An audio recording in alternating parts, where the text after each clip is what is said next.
What is going on, everybody? So this video is going to be a little bit more dry, maybe even boring for some, and it's not going to be for everybody. But we're coming right off the heels of my big Jalen Hurts film analysis video, talking about his recent struggles and kind of hinting at this contract really only just kicking in and being a potential problem for the Eagles here heading into the future. So I'm not really here to continue to have any more big takes, but I did want to break down this contract. It's very uniquely structured, and I know myself, like, I'm obviously a big NFL fan, but even myself, like, I had to do some digging, do some researching. I consulted friend of the channel, Andre Weingarten, who has diligently studied the CBA and the salary cap.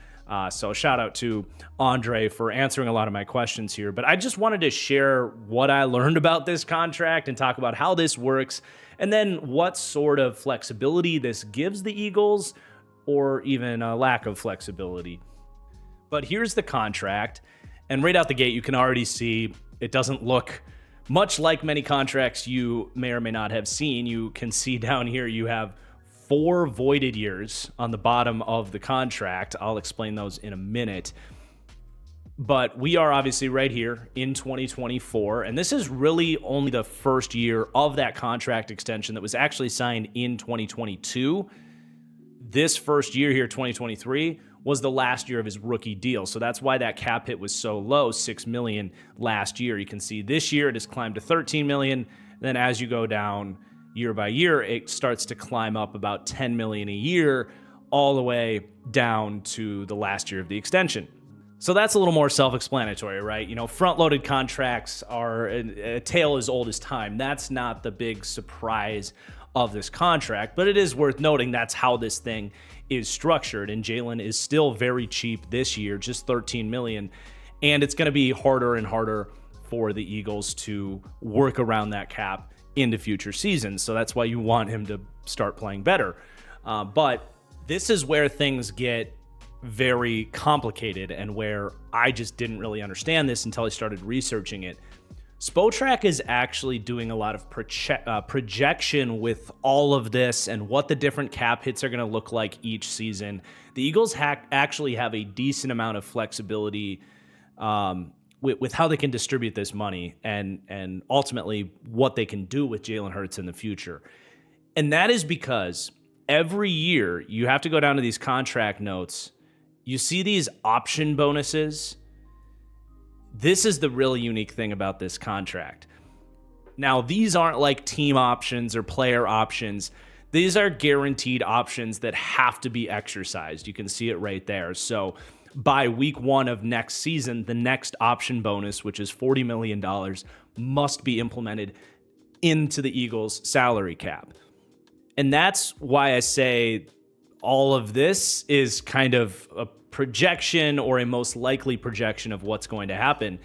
In reality, right now, the real money that's on Jalen Hurts' contract, you can take almost all of this out. This hasn't really come into effect quite yet. It's guaranteed. This has to go somewhere, but it's not on the books quite yet.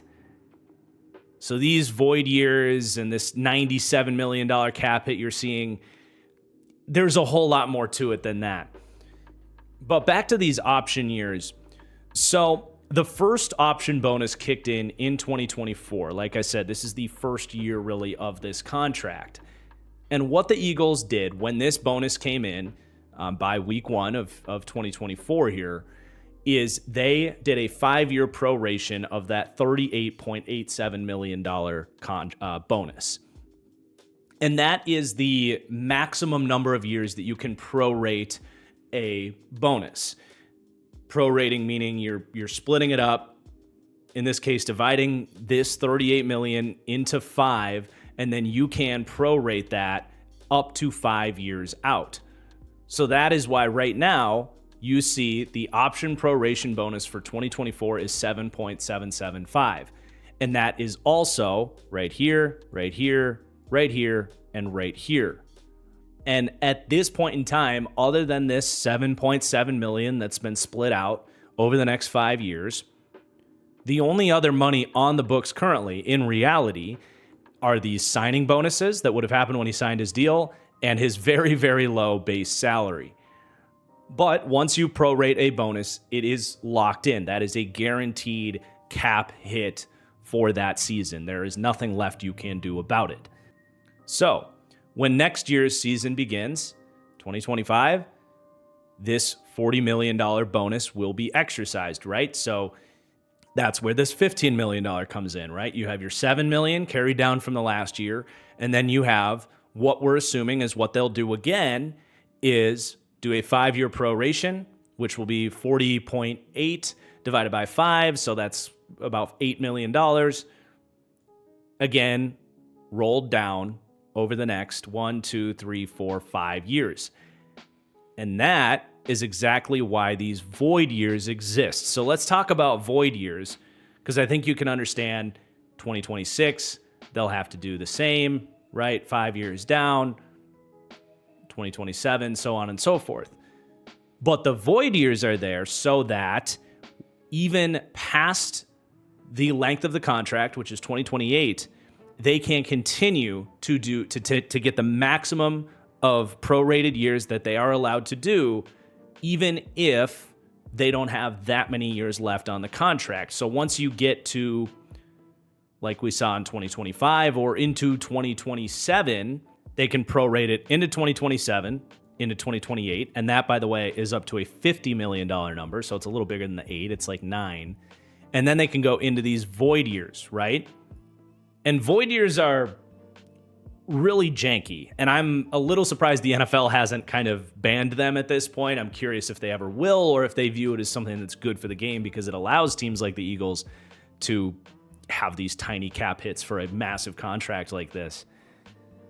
But how void years work is this is technically speaking a 5 plus 4, 9-year contract extension for Jalen Hurts. Technically speaking, it is.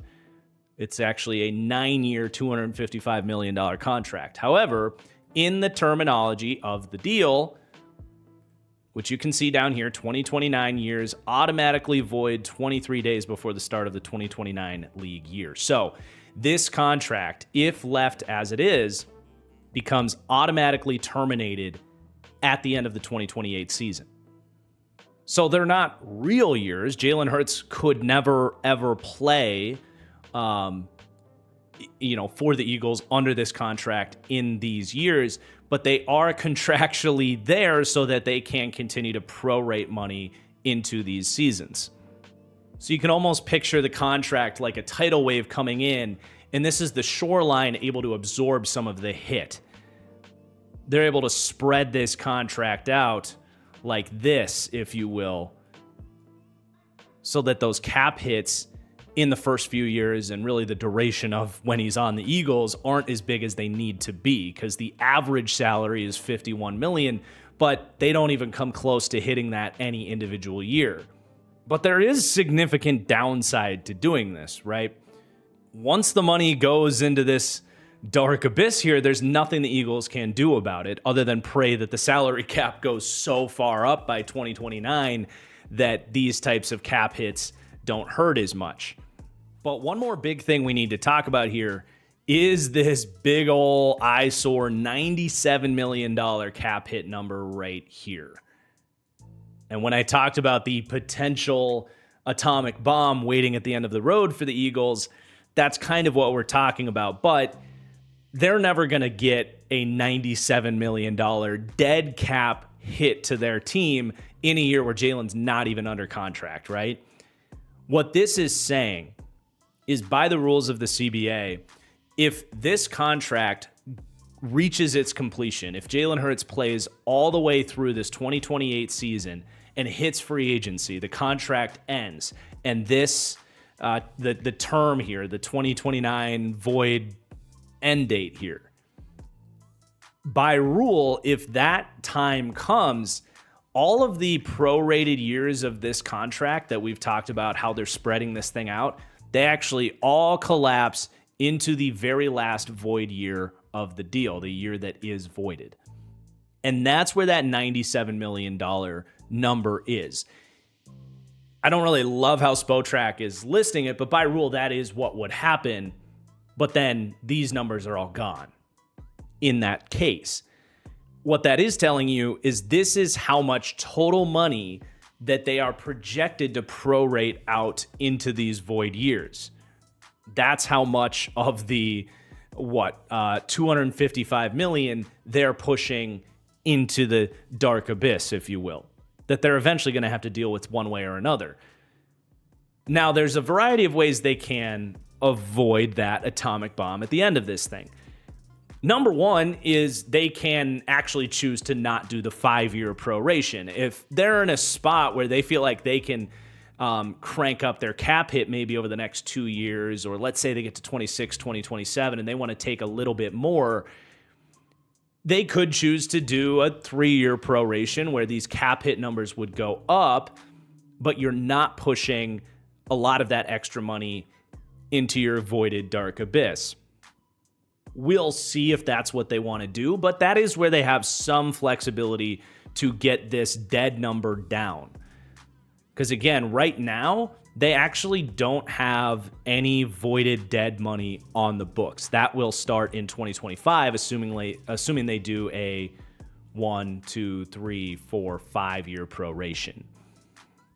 So they could, again, prorate less years, keep it in the realm of the living, if you will, and reduce this number.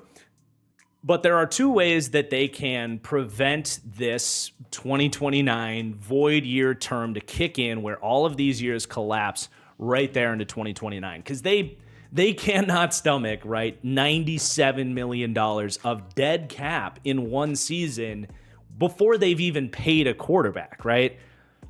That is in the world where Jalen Hurts' contract has expired. They would have to give him new money. That's not going to happen. They will either reduce the proration, as I mentioned, but more likely what is the plan here is either a new contract extension. So if they reach a new extension, they can go past the 2029 void collapse, if you will. And these cap hits will stay here, but they will stay spread out over these years instead of collapsing again into that first voided year. So they could extend him. It will be expensive. They will already be paying him these dead cap hits.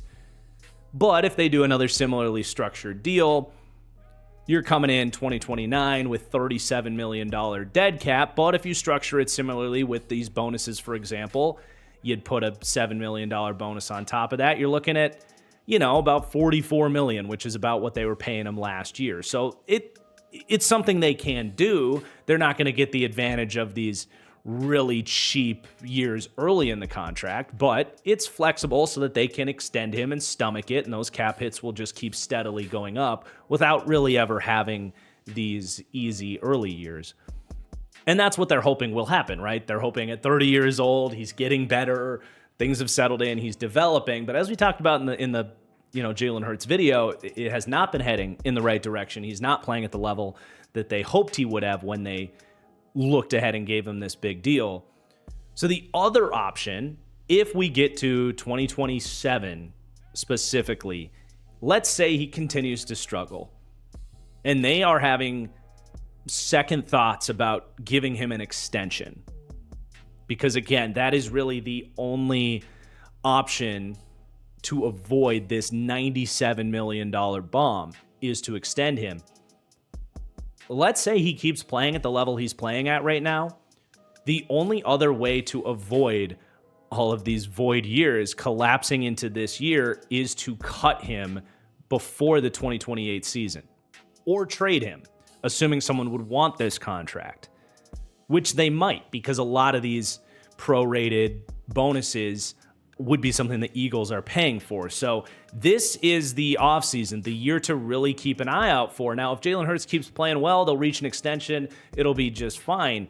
But if they are going to want to move off of Jalen Hurts, that is going to be the time to do it. Again, they cannot afford to let him get to the end of 2028 and hit free agency. And by the way, if they want to trade him, he also has a full no trade clause, so they would have to get past that as well. But I think that kind of covers everything. I hope that this helped answer some of your questions. I hope I got everything right. If there's any cap gurus out there, do correct me if I misspoke on anything, but I think we got the gist of it here. And I think you can see where there is some flexibility with how they want to prorate all of these guaranteed bonuses, but they're also hamstrung by the fact that they are guaranteed, and there's going to be money on the books into future seasons one way or another before factoring in any sort of new quarterback or a contract extension for Jalen Hurts. I will say, one thing I left out is if they do cut or trade him, they still have to deal with these bonuses. So they are able to avoid everything they've already prorated collapsing into that final year. Again, those will just stick where they put them should they cut or trade him. But if they cut him after 2027, they still have to deal with this option bonus, in which case they can only prorate into this year and this year. So you would still end up with, roughly 50 million and 30 million or so. It would be a lot of money that you have to eat when you cut them, but it would be 2 years. It'd be very similar to like the Russell Wilson situation, if you will. But I did want to bring up what that might look for if they did come to that fork in the road. Obviously, they're hoping that's not the case, but I hope you guys enjoyed the video. Please do like the video, and let me know if you have any further questions. I'll try and answer them for you, but I hope I hit everything. And we'll see you guys later. Peace out.